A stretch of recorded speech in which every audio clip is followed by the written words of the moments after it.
Toad of Toad Hall. Toad had just returned from the biggest adventure of his life. He had escaped from prison disguised as a washerwoman and only narrowly avoided recapture while hitching a lift on a train. He had tussled with a bargewoman, stolen her horse and sold it to a gypsy. Finally, he had hijacked the very same car he had stolen, crashed it, and only just managed to escape by diving into the river. At last he had been washed up at Rat's riverbank home, to a surprisingly cool reception. Rat had grave news to relate. Toad Hall had been taken over by the Wild Wooders. Rat explained that while Toad was in prison, Badger and Mole had stayed in Toad Hall to keep it safe. One night, however, hundreds of weasels, stoats and ferrets had broken in. Badger and Mole had done what they could to fight them off, but were hugely outnumbered. They had been beaten with sticks and turned out into the cold. Since then, the Wild Wooders had been living in Toad Hall, eating Toad's food, and telling everyone they were there for good. Toad was furious.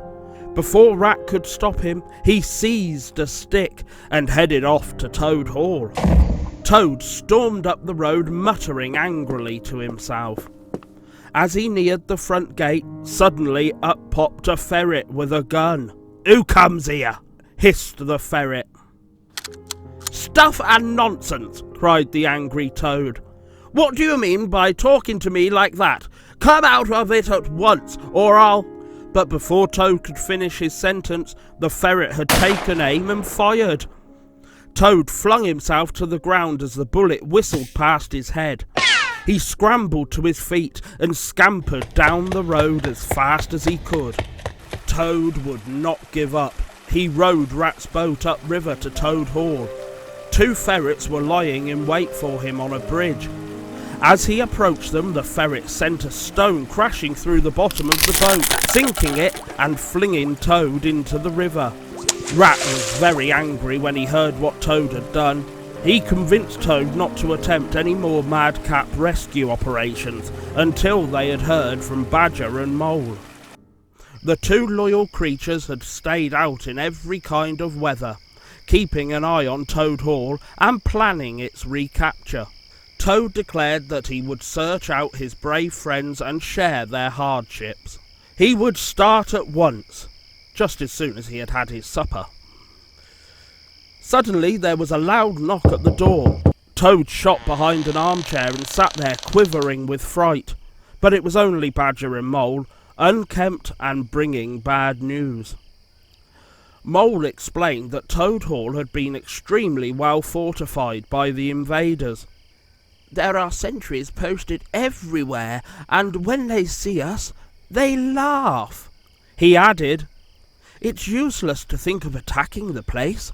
They're much too strong for us." Toad was in despair. "Cheer up, Toady," said Badger comfortingly. "I'm going to tell you a great secret." Toad perked up immediately. "There is an underground passage that leads from the riverbank right into the butler's pantry at Toad Hall." Badger continued, "Your father gave me permission to tell you, but only if you were ever in a real fix." Badger explained that the Wild Wooders were to hold a birthday banquet for the chief weasel in the dining hall, next to the butler's pantry. It was to be the following night.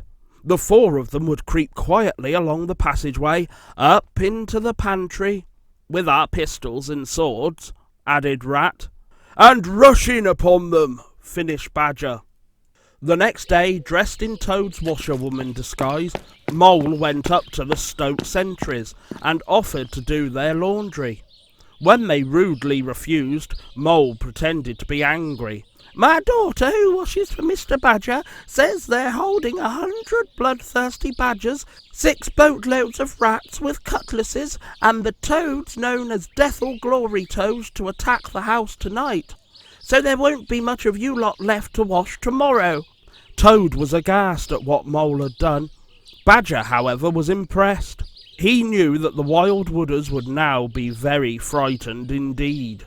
By that evening, Rat had armed himself and his friends, and they set off into the night. Badger found the hole in the riverbank that led to the secret passageway, and scrambled in. Rat and Mole followed silently, but Toad slipped and toppled into the water with a loud splash. Badger was very cross. "Make a fool of yourself again, Toad, and you'll certainly be left behind." Toad did his best to behave, but soon fell behind. Frightened at being left alone, he ran to catch up, bumped into Rat, and sent them all flying. They picked themselves up. Rat took a firm hold on Toad's shoulder, and they marched on towards Toad Hall. At last they reached the butler's pantry. As they stood by the door, they could hear sounds of wild merriment coming from the party. The Chief Weasel was entertaining his followers with a most uncomplimentary song about Toad. As he listened to their laughter, Toad grew more and more angry. "Just let me get at him," he muttered, grinding his teeth. "Hold hard a minute," warned Badger. He drew himself up to his full height and addressed his friends. "Get ready, all of you." He raised his cudgel and flung the door wide open. "The hour has come," he cried. "Follow me!" Rat, Mole, Toad and Badger burst into the hall. Badger swinging his cudgel, Rat waving his pistols, and Mole brandishing his stick, uttering a dreadful cry. Toad, frenzied with excitement and injured pride, went straight for the Chief Weasel. They were 4 against hundreds, but to the panic-stricken weasels, the hall seemed full of wild animals. Tables and chairs went flying as the ferrets fled in terror, tumbling over each other and getting stuck in doorways in their rush to escape. 5 minutes later, the room was empty. The 4 friends had triumphed. The next day, the animals agreed there should be a celebration in honour of their victory. Toad suggested a dozen ways he might entertain his guests with stories and songs of his great adventures. "No songs and no speeches," said Rat firmly. "They are all boasting with vanity and self-praise." Toad was deeply wounded. A tear trickled down his cheek.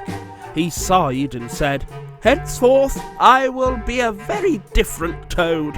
You shall never have occasion to blush for me again." Pressing his handkerchief to his face, he limped from the room. The party was in full swing as Toad's friends waited impatiently for his triumphant entrance. As he stepped quietly into the room, they gathered round him and cheered him to the rooftops. He waved their compliments aside with a modest shake of his head.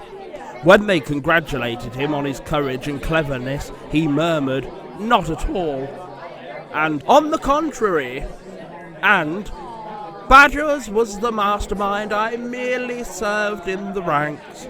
Badger and Rat watched in astonishment as Toad made his way round the room, humbly greeting his guests. He was a changed Toad indeed.